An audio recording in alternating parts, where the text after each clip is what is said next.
Welcome to our channel. నేను మీ తేజ. ప్రస్తుతం మనతో పాటు సీనియర్ జర్నలిస్ట్ కిరణ్ ఉన్నారు. ఆయనతో మాట్లాడదాం. నమస్తే సార్. నమస్తే మా తేజ. సో వైఎస్ఆర్సీపీకి సంబంధించిన ముఖ్య నాయకులు ఈ మధ్యన చూసుకుంటే డిప్యూటీ సీఎం అయినటువంటి పవన్ కళ్యాణ్ గారిని తెగ పొగిడేస్తున్నారు. అంటే ఒకప్పుడు పవన్ కళ్యాణ్ గారిని దత్తపుత్రుడు అనేవారు. ఇప్పుడు పవన్ కళ్యాణ్ గారు గౌరవనీయులైన పవన్ కళ్యాణ్ గారు అంటూ కూడా వాళ్ళు ఏదైనా ప్రసంగాలు చేసినప్పుడు కానీ ఈ వర్డ్ ఎక్కువగా యూజ్ చేస్తున్నారు. కొంతమంది మీడియా ముఖ్యంగా కూడా పవన్ ఓట్ బ్యాంక్ రాజకీయాలు బాగా తెలిసిన వాడు అంటూ కూడా పొగిడేస్తున్నారు. ఏంటి అంటే ఈ పొగడడం వెనకాల ఏమైనా రహస్యం దాగి ఉందా? రహస్యం కాదు, వ్యూహం దాగి ఉంది అని చెప్పాలి. ఓకే, వ్యూహాత్మకంగా పొగుడుతున్నారు. వాళ్ళకి అర్థం కాని విషయం ఏంటంటే, బహుశా వాళ్ళు ఎంతో మందిని పెట్టుకొని ఉంటారు వ్యూహకర్తలను కూడా. వాళ్ళు ఎవరికి అంతుబట్టిన విషయం, జగన్మోహన్ రెడ్డి గారికి అంతుబట్టిన విషయం, ఆంధ్రప్రదేశ్ రాష్ట్రంలో పవన్ కళ్యాణ్ అనే వ్యక్తి ఒక సాధారణమైన పొలిటీషియన్ కాదు. ఇంతకు ముందులాగా చాలామంది ఆయారాం గయారాం కాదు. ఎంతో మంది రాజకీయాల్లోకి సినిమా వాళ్ళు వచ్చారు, వెళ్ళిపోయారు. స్వయానా చిరంజీవి వల్లనే కాలేదు, ఇక పవన్ కళ్యాణ్ ఏం చేస్తారు అని ఒక నమ్మకం, అతి ఆత్మవిశ్వాసంతో వ్యవహరించారు. పోటీ చేసిన 2 చోట్లే ఓడిపోయాడు, ఇక మనల్ని ఏం ఓడిస్తాడు, మనల్ని ఏం కదిలిస్తాడు అని మీకు ఒక మాట అన్నాడు, గుర్తుందా లేదా? నా వెంట్రుక కూడా పీకలేరు. ఎంతమంది కలిసి వచ్చిన అన్నాడా జగన్మోహన్ రెడ్డి గతంలో ఎన్నికల ముందు అన్నాడు.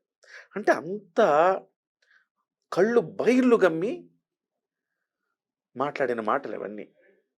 పవన్ కళ్యాణ్ గారిని మాటకు వస్తే పెళ్ళిళ్ళ మీద, పెళ్ళాల మీద, దత్తపుత్రుడని నీచంగా మాట్లాడిన చరిత్ర వైసీపీ.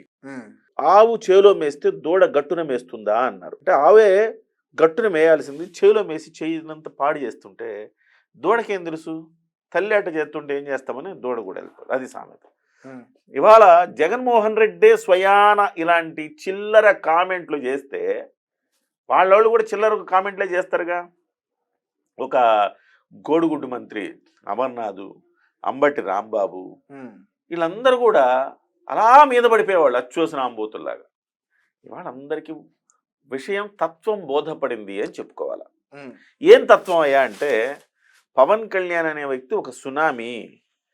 మోదీ గుర్తించింది, వీళ్ళు గుర్తించలేకపోవడం హాస్యాస్పదం కదా. ఢిల్లీలో ఉన్న మోడీ గుర్తించాడు, ఆ మోదీ గుర్తించింది కూడా వీళ్ళు గుర్తించలేకపోవడం అనేది వీళ్ళ చేతగానితనాన్ని నిదర్శనం అని చెప్పుకోవాలి. ఇవాళ వాళ్ళు ఒకటి గుర్తించారు ఇప్పుడు ఓవరాల్గా, పవన్ కళ్యాణ్ చంద్రబాబుతో ప్రమాదం లేదు కానీ పవన్ కళ్యాణ్తోనే ప్రమాదం. పవన్ కళ్యాణ్తో మనం సక్రమంగా వ్యవహరించకపోతే పార్టీ మనుగడ కూడా ఉండదు. అతపాతాళానికి తొక్కుతానన్నాడు, అతపాతాళానికి తొక్కాడు. ఇవాళ ఉనికి లేకుండా చేసే ప్రయత్నం జరుగుతూ ఉంది. ఇవాళ అధికారంలోకి వచ్చిన తర్వాత కూడా గుర్తించాల్సిన తేజ, చంద్రబాబు నాయుడు డేంజర్ కాదు అక్కడ, పవన్ కళ్యాణ్ డేంజర్గా కనపడుతున్నాడు. ఋషికొండకి వెళ్ళాడు, మొత్తం తేట తెల్లం చేశాడు. ఆ రోజు ఈ రోజు ఋషికొండ మీద గట్టిగా మాట్లాడింది పవన్ కళ్యాణ్. సరస్వతి భూములు లీజుకు సంబంధించి అక్కడికి వెళ్ళాడు, బ్లాస్ట్ చేశాడు. ఇవాళ కాకినాడకి వెళ్ళాడు, అక్కడ బ్లాస్ట్ చేశాడు, సీజ్ ద షిప్ అని. ఇప్పుడు కొత్తగా మళ్ళీ అరకుకి వెళ్తున్నాడు. అరకులో వాళ్ళకి కాస్తో కూస్తూ వాళ్ళకి ఉనికి ఉందంటే అరకే.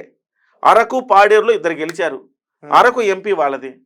అవి తప్ప మీరు ఇక ప్రకాశం జిల్లా నుంచి ఇటువైపే తప్ప అటువైపు చూడడానికి లేదేమి. అలాంటి స్థితికి దిగజారిపోయింది వైసీపీ. ఇప్పుడు కూడా వాళ్ళు పవన్ కళ్యాణ్ మీద మాట్లాడడం చేస్తే వాళ్ళ ఉనికి కూడా కోల్పోయే ప్రమాదం ఉందని వాళ్ళు గుర్తించారు. పవన్ కళ్యాణ్ గారి వెనక 25% ఓటు బ్యాంకు సాలిడ్గా ఉంది. ఇవాళ మీకు పొత్తులో భాగంగా కనిపించకపోవచ్చు కానీ ఓటు బ్యాంకు 25% ఓటు బ్యాంకు. కాపులు సాలిడ్గా ఉన్నారు, 80% ఓటు బ్యాంకు కాపులతో పడింది. ఇక బీసీల్లో అనేక కులాలు, తర్వాత కుల సమీకరణ చేయడంలో, సోషల్ ఇంజనీరింగ్ చేయడంలో నిపుణులకు, మేధావులకు అంతుబట్టనంత సోషల్ మీడియా అంటే ఈ కుల సమీకరణ చేశాడు పవన్ కళ్యాణ్ గారు. సోషల్ ఇంజనీరింగ్కి కొత్త అర్థం చెప్పాడు. ఇంతకుముందు కులాలను విడదీసి రాజకీయం చేసేవాళ్ళే కనపడ్డారు తప్ప కులాల్ని కలిపే రాజకీయం చేసేవాళ్ళు ఈయనొక్కడే కనపడ్డాడు ఇవాళ. సో ఆ అద్భుతమైన సోషల్ ఇంజనీరింగ్ చేయడంలో దేశమే నివ్వెరపోయిందని చెప్పాలి. దేశంలో అందరూ కూడా ఏ రాజకీయ పార్టీ అయినా కులాల వారీగా సమీకరణలు చేసుకొని నీకు ఇది ఇస్తా అని చెప్పేదే కానీ కులాలందరూ కలిసి ఉండండి నాయన, మనందరం ఒక్కటే, వసుదైక కుటుంబరా మంది చెప్పే నాయకుడు లేడు. ఆ సమీకరణ ద్వారా ఇవాళ అద్భుతమే సృష్టించాడు పవన్ కళ్యాణ్ అని చెప్పాలి.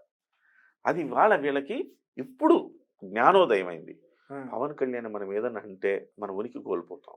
ఈ 25% ఉండే కాపులు కావచ్చు, ఇతర కులాలు కావచ్చు, ఆయన వెనక ర్యాలీ అవుతా ఉన్నాయి. ఈ శెట్టి బలిజలు అంటే ఏమిటి, రెల్లి కులంలో ఆయన అంటే దేవుళ్లాగా చూస్తారు. ఇవాళ అరకు కూడా వెళ్ళిపోయాడు, గిరిజనుల్లో అవేర్నెస్ తెచ్చేస్తాడు, వాళ్ళని తన వైపు మలుచుకునేస్తాడు. అప్పుడు మనకున్న ఓటు బ్యాంకును కొట్టేస్తున్నాడు రా బాబు. ఇప్పుడు మనం మేలుకోవాలి. మీరెవ్వరు కూడా పవన్ కళ్యాణ్ ఒక్క మాట అనకండి. మరి ఎట్లా సార్, పవన్ కళ్యాణ్ గారిని అనకపోతే, ప్రభుత్వాన్ని అనకపోతే ఎట్లా సార్ అంటే, మీరు చంద్రబాబు నాయుడిని తిట్టండి, పవన్ కళ్యాణ్ పొగడండి. మీరు ఇప్పుడు విజయసాయి రెడ్డి ఏమంటాడు, ట్వీట్లు పెడతాడు, చంద్రబాబు నాయుడిని తిడతాడు, పవన్ కళ్యాణ్ పొగుడతాడు. పవన్ కళ్యాణ్కి సరైన ప్రాతినిధ్యం మీరు లభించట్లేదు, పవన్ కళ్యాణ్ గొప్పోడు అంటాడు కదా. అవును. నిన్న ఒక మీడియా ఇంటర్వ్యూలో ఆ గుడ్డు మంత్రి అమర్నాథ్ ఏం మాట్లాడుతున్నాడు, పవన్ కళ్యాణ్ గారిని తిట్టి తప్పు చేశామండి, మా నోరే మాకు శాపం అయిందండి, ఆయన అలా అనకపోయింటే ఇంత డ్యామేజ్ అయ్యేవాళ్ళం కాదండి. అరే మీ నాయకుడే చేసి, మా నాయకుడు కూడా తప్పు చేశాడండి, తెలియలేదు. మరి మీ నాయకుడు మీతో మా నాయకుడు అలా మాట్లాడాక మేము అలా మాట్లాడాలి కదండి. ఇలా రియలైజేషన్ వస్తూ ఉంది ఒక్కొక్కళ్ళు. అంబటి రాంబాబు గారు ఇవాళ మంచి గొప్ప గౌరవంగా మాట్లాడుతున్నారు. తర్వాత అమర్నాథ్ గారు, ఎవరైతే ఇలా నోరేసుకుని పడిపోయారో వాళ్ళందరిలో ఇవాళ క్రమశిక్షణ బుద్ధిమంతులు, రాముడు మంచి బాలులాగా మాట్లాడేస్తున్నారు అందరు. ఇవాళ బుద్ధిమంతుల లక్షణాలు కనబడుతున్నాయి. ఇవన్నీ కూడా ఆ విజయం తాలూకా పాఠాలు నేర్చుకున్నారు, వాళ్ళకి అపజయం తాలూకా పాఠాలు నేర్చుకొని ఇవాళ పవన్ కళ్యాణ్ గారిని పొగడాలా, చంద్రబాబుని తిట్టాలా. ఈ క్రమంలో పవన్ కళ్యాణ్ గారు అంటే ఇష్టపడే వాళ్ళకి, అవును కదా వైసీపీ చెప్పింది నిజమే కదా, మా నాయకుడికి గౌరవం తగ్గుతోంది కదా అని వాళ్ళల్లో ఒక ఫీలింగ్ రావాలా. వ్యూహాత్మకంగా ఇద్దరిని విడదీసి రాజకీయం చేయాలని వాళ్ళు అనుకుంటున్నారు.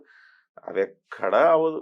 పవన్ కళ్యాణ్ గారు ఏమంటున్నారు, 10 ఏళ్ల పాటు ప్రభుత్వం కలిసే ఉంటుంది, పవన్ కళ్యాణ్ గారు రండి మీరు ముందు నడవండి అని పవన్ కళ్యాణ్ గారిని, మీరు ముందు నడవండి సార్, మీ వెనక మేము నడుస్తామంటే పవన్ కళ్యాణ్ అంటుంటే, చంద్రబాబు ఏమంటున్నాడు, లేదు నువ్వు నాతో పాటే నడవాలి అని తీసుకుపోతున్నాడు. అంత గౌరవం ఆయన ఇస్తున్నాడు.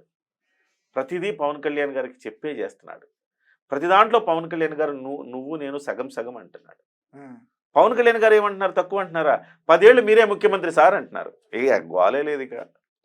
ఇక వాళ్ళు ఏమైనా ఫీల్ అవ్వడానికో లేదు, 10 ఏళ్ళు ముఖ్యమంత్రి అని ఆయనే అన్నాక ఇంకేం మాట్లాడతారు వాళ్ళు, సమానమైన గౌరవం ఇవ్వాలి కదా. సో అద్భుతంగా వాళ్ళు కలయిక బ్రహ్మాండంగా ముందుకెళ్తుంది. లోకేష్ లాంటి వాడు వచ్చి, నారా లోకేష్లో ఎంత మార్పు వచ్చింది చూశారు కదా మీరు. గతంలో నారా లోకేష్కి పవన్ కళ్యాణ్కి కూడా కొంత విభేదాలు వచ్చినాయి, కానీ ఇవాళ నారా లోకేష్ కొన్ని లక్షల మంది, కోట్ల మంది చూస్తుండగా పవన్ కళ్యాణ్ గారి పాదాలకు నమస్కారం చేశాడు. ఆ ప్రమాణ స్వీకారం అప్పుడు ఆయన అక్కడ చేయక్కర్లా, 4 గోడల మధ్య కృతజ్ఞత తెలుపుకుంటే సరిపోద్ది. ఎందుకు చేశాడు, ఇది మేము ఇస్తున్న గౌరవం అని చెప్పి ఇచ్చాడు. కాబట్టి తెలుగుదేశంలో, జనసేనలో కార్యకర్తలు కొంచెం అతివాద సెక్షన్ ఉంటుంది. ఆ రోజు వాళ్ళు ఫీల్ అయ్యారు, నారా లోకేష్ గారు ఏంటి పవన్ కళ్యాణ్ గారికి దండం పెట్టడం కాలకని. 10 ఏళ్ళు ముఖ్యమంత్రి అని ఈయన అన్నప్పుడు కొంతమంది ఫీల్ అయ్యారు, ఈయన ముఖ్యమంత్రి కాడని. అతివాదులు కొంత బాధపడతారే తప్ప ఒక 10%, 20% అతివాదులు ఉంటారండి ప్రతి పార్టీలో. 80% మంది వాళ్ళ నాయకులు చెప్పేదాన్ని ఫాలో అయిపోతూ ఉంటారు. ఇవాళ పవన్ కళ్యాణ్ గారు చెప్పింది 80% మంది, చంద్రబాబు 80% ఫాలో అయిపోతూ ఉంటారు. కాబట్టి ఇవాళ వైసీపీ ఒక వ్యూహాత్మకంగా జగన్మోహన్ రెడ్డి గారు ఆదేశాల మేరకు పనిచేస్తూ ఉంది. ఏమని, పవన్ కళ్యాణ్ గారిని తిట్టద్దు, పొగడండి, చంద్రబాబుని తిట్టండి. తద్వారా 2 పార్టీల్లో ఏదో ఒక డిఫరెన్సెస్ క్రియేట్ చేయాలన్న ఉద్దేశంతో తప్ప వాళ్ళకు ప్రత్యేకంగా ప్రేమేం లేదు. భయం తాలూకా